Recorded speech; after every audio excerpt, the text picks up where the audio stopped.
Hello friends, સ્વાગત છે તમારું અંશના કિચનમાં। આજે હું તમારી સાથે શેર કરીશ દેશી ચણાના શાકની રેસીપી।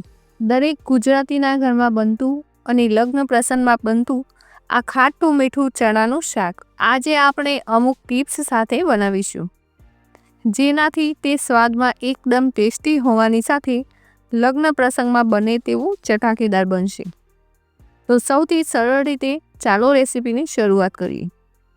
ખાટું મીઠું ગુજરાતી સ્વાદ સાથે દેશી ચણાનું શાક બનાવવા માટે મેં અહીંયા 1 કપ જેટલા દેશી ચણા લીધા છે, જેને મેં 4 થી 5 કલાક માટે પાણીમાં પલાળી રાખ્યા છે। અહીં ચણાને આપણે પ્રેશર કુકરમાં મીડિયમ ગેસની ફ્લેમ પર 6 થી 7 વિસલ કરી ચણાને સારી રીતે બાફી લઈએ। તો અહીં આપણા ચણા બફાય છે ત્યાં સુધીમાં આપણે શાક માટે મસાલાની પેસ્ટ અને ગ્રેવી બનાવી લઈએ।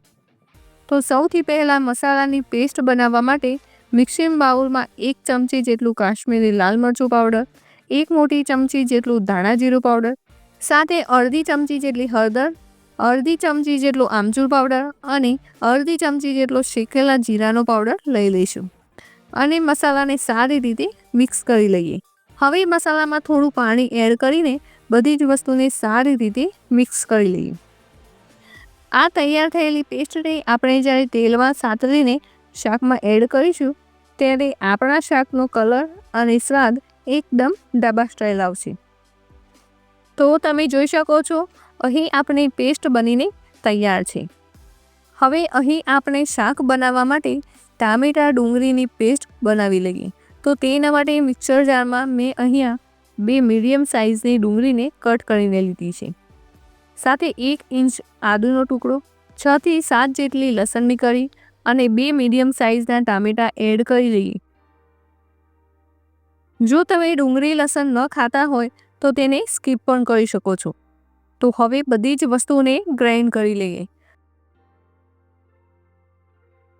તો તમે જોઈ શકો છો શાક માટે એકદમ પરફેક્ટ ગ્રેવી બનીને તૈયાર છે। તો હવે આપણે ચણાને જોઈએ તો ચણા સારી રીતે તૈયાર થઈ ગયા છે।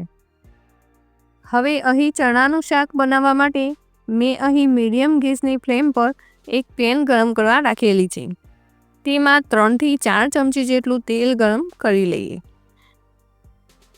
શાકના વઘાર માટે 1 ચમચી જેટલું જીરું, અડધા ઇંચ જેટલા તજના ટુકડા, 3 નંગ લવિંગ, 1 સૂકું લાલ મરચું અને 2 નંગ જેટલા તમાલપત્ર લીધા છે। તેને તેલમાં એડ કરીને સારી રીતે સાતળી લઈએ। મસાલા સારી રીતે સતળાઈ જાય એટલે તેમાં 1 મોટી ચમચી જેટલો ચણાનો લોટ એડ કરી દઈએ। ચણાનો લોટ એડ કરવાથી શાકની ગ્રેવી એકદમ ઘટ થાય છે। ચણાના લોટને મસાલા સાથે સારી રીતે મિક્સ કરી લઈએ।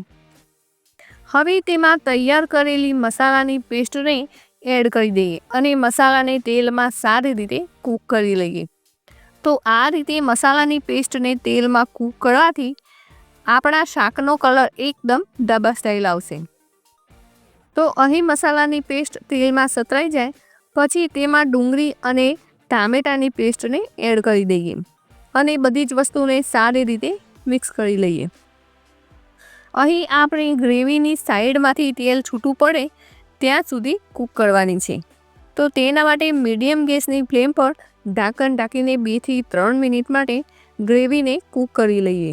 તો લગભગ 3 મિનિટ જેટલો સમય થઈ ગયો છે અને તમે જોઈ શકો છો ગ્રેવી સારી રીતે કૂક થઈ ગઈ છે। હવે તેમાં સ્વાદ અનુસાર મીઠું એડ કરી મિક્સ કરી લઈએ। સાથે 2 લીલા મરચાંને આ રીતે કટ કરીને એડ કરી દઈએ અને સારી રીતે મિક્સ કરી લઈએ। તો અહીં શાક માટે ગ્રેવી બનીને તૈયાર છે। હવે તેમાં બાફેલા ચણા પાણી સાથે એડ કરી દઈએ અને બધી જ વસ્તુને સારી રીતે મિક્સ કરી લઈએ। હવે આપણે ગ્રેવી અને મસાલા સાથે ચણાને એકદમ સારી રીતે કૂક કરવાના છે, જેથી કરીને મસાલાની બધી જ ફ્લેવર ચણામાં એડ થઈ જાય। તો તેના માટે 2 થી 3 મિનિટ માટે ચણાને કૂક કરી લઈએ। તો લગભગ 2 થી 3 મિનિટ જેટલો સમય થઈ ગયો છે અને તમે જોઈ શકો છો અહીં આપણી ગ્રેવી એકદમ સારી રીતે ઠીક થઈ ગઈ છે. તો હવે શાકમાં અડધી ચમચી જેટલો ગરમ મસાલો એડ કરી અને શાકને એકદમ ચટપટું બનાવવા માટે મેં અહીંયા 1 મોટી ચમચી જેટલો ગોળ લીધેલો છે. તમે તેની જગ્યાએ ખાંડનો પણ ઉપયોગ કરી શકો છો. અને હવે બધી જ વસ્તુને સારી રીતે મિક્સ કરી લઈએ. તો અહીં આપણું લગ્ન પ્રસંગમાં કે પછી ઢાબામાં બને તેવું દેશી ચણાનું ગ્રેવીવાળું શાક બનીને તૈયાર છે. તો હવે તૈયાર થયેલા શાકની ઉપર લીલા ધાણા એડ કરી દઈએ. તો અહીં આપણું શાક બનીને તૈયાર છે. તો હવે તેને ગરમા ગરમ સર્વ કરી લઈએ. તો તમને મારી આજની રેસીપી કેવી લાગી કોમેન્ટ કરીને જરૂર કહેશો. અને હા, વિડીયો ગમી હોય તો લાઈક, શેર અને સબસ્ક્રાઈબ કરવાનું ના ભૂલતા.